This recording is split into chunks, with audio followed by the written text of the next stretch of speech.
Bạch lắm tích. Ăn đi tiếp tích á,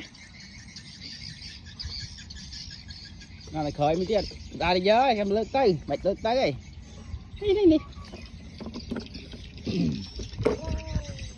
ngày ní non còn mồm tốt mà rơi phần tia mạ cái trăm ngày đầm bông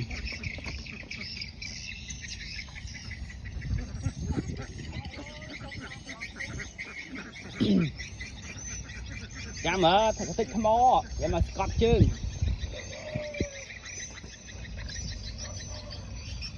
để hồi rất ngon nọ là phi tiết ạ. Nope.